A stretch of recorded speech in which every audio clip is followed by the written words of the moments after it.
and welcome to TVM Academy. This is VRC 100, a free practice course for CAT VRC section. RC number 53 of the series. These RCs are shared in the PDF form on our Telegram group. They are also posted to our website in the test form. The links are available in the description box of this video. RC number 53, let's begin. So in the first paragraph, author says, according to Summers, Nightingale's importance during the Crimean War has been exaggerated. She was not as important as she is thought to be. Second paragraph, author introduces a contrasting view. According to some editors of Nightingale's letters, her influence was not only limited to the war but also extended during the peacetime conditions. So according to Summers, she was not as important, but according to the editors of Nightingale's letter, she was indeed important, and not just during the war, but after it as well. And finally comes the author's personal opinion. Third paragraph, he says, she was indeed important, she was creative, she was brilliant, and her position or her place as a social pioneer is well deserved. So that's author's opinion. He sides with the editors of Nightingale's letters and goes against Summers. Really. Okay. The author directly credits Nightingale with contributing to which of the following? Let's see. Option A, improving the survival rate of soldiers in British Army hospitals. Alien idea. Nowhere in the passage is it mentioned that the survival rate increased because of her efforts. Option B, the development of a nurses training curriculum. Factually twisted. Second paragraph tells us that uh, she raised money through public contributions to found a nurses training hospital. But whether or not she developed the curriculum of that hospital, we don't know. So this is actually twisted. Effecting a wide array of social changes. Now this wide is a subjective term, and author has not appreciated or praised Nightingale in with this intensity that she effected a wide array of social changes. We don't know what was the width of the social changes that she was able to effect. Therefore, this is also beyond the scope of the passage, alien or out of scope. Finally, the creation of an organization for monitoring the peacetime living conditions of British soldiers. Royal Commission was mentioned here, second paragraph. She succeeded in persuading the government to establish a royal commission on the health of the army. So the organization here refers to Royal Commission on Health of the Army. So yes, she has been credited with helping with the creation of an organization to monitor the peacetime living conditions of British soldiers. Option D should be the correct answer. Passage suggests which of the following about Nightingale's relationship with the British public of her day. Now it's written that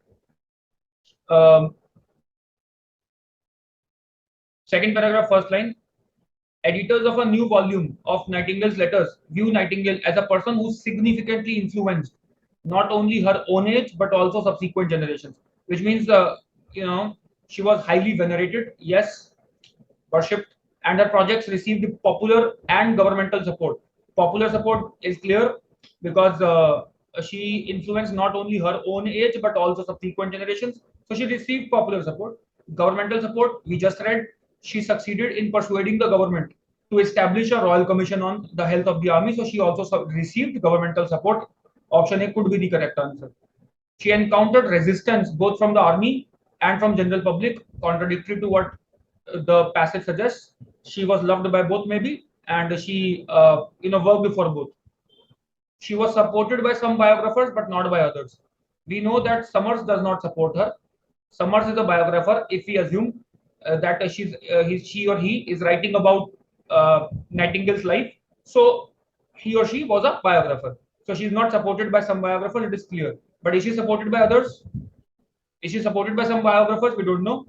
The second group of people mentioned here in the passage is the editors of her letters. The editors of her letters, and they're not biographers.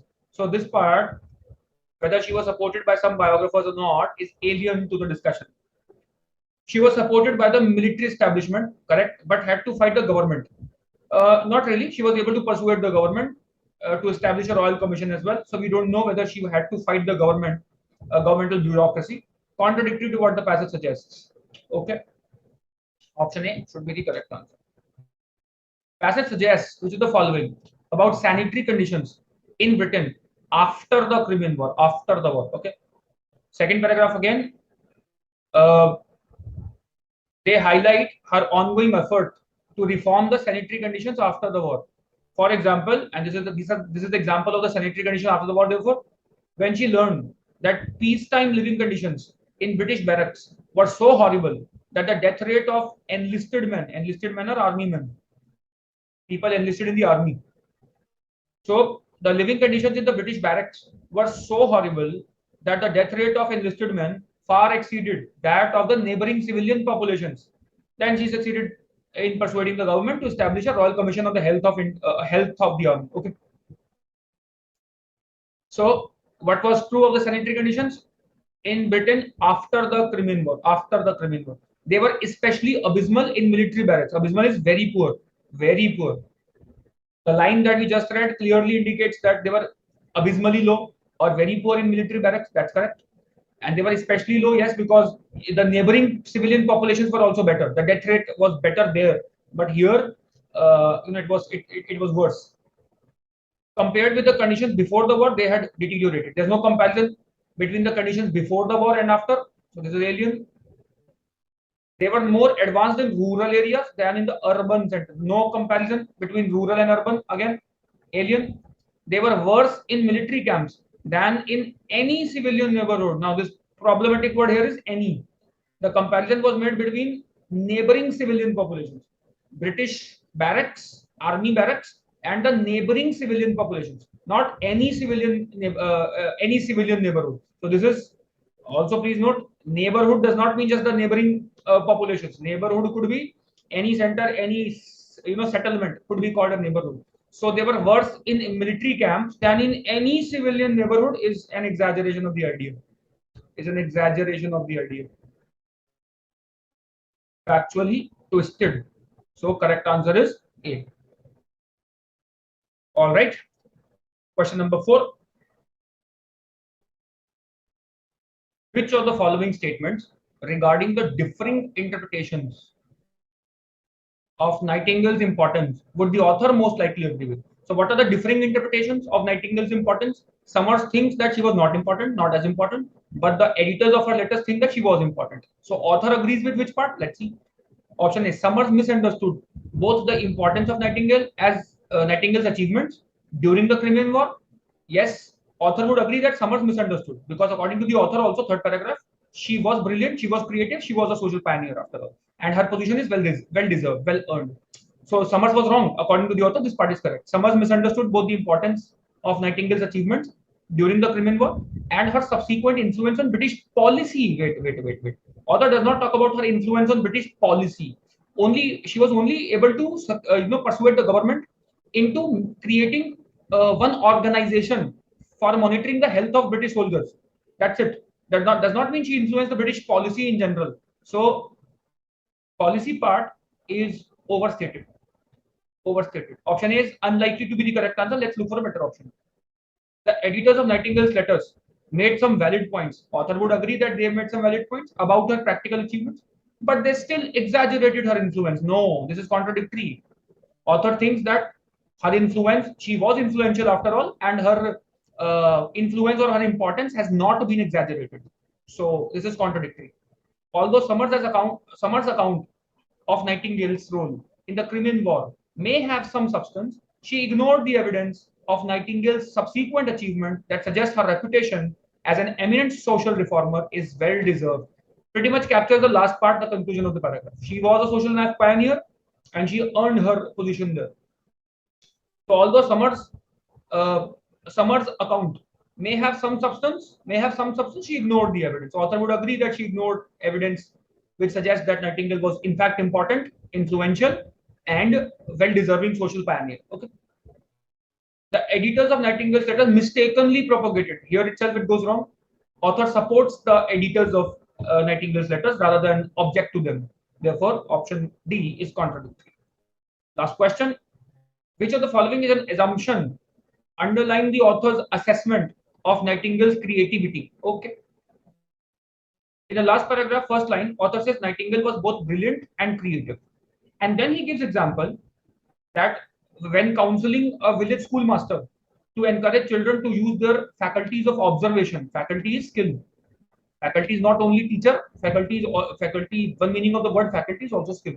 So author says Nightingale was both brilliant and creative, and then gives us an example that while counseling a schoolmaster to encourage children to use their faculties of observation, she sounds like a modern educator. So according to this, according to the author, therefore, uh, encouraging the children, according to the author, encouraging children to use their observation was creative, which means nobody before Nightingale probably pointed out or encouraged children to use their observational skills. Okay.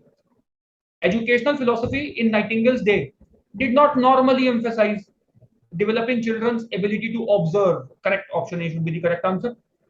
Uh, if author calls her creative for this particular reason, that she encouraged children to use their observation, clearly it implies that according to the author, it was not normal. She was creative means she was different, she was unique, and she was innovative in a sense. Which means this thing, encouraging children to observe was not a normal suggestion. That is why she was different, she was unique. So option A would be the correct answer. Nightingale was the first to notice poor living conditions. We don't know whether she was the first to notice or she was the first to act.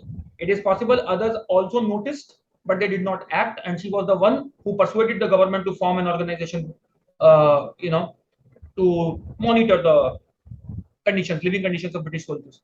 So this part is alien, data insufficient for us to be able to deduce this.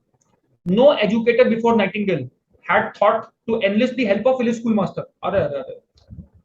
Now it is possible that some educators actually sought help of the village schoolmasters, but nobody, encouraged the children to observe. So she was different in the sense that she encouraged the children to observe.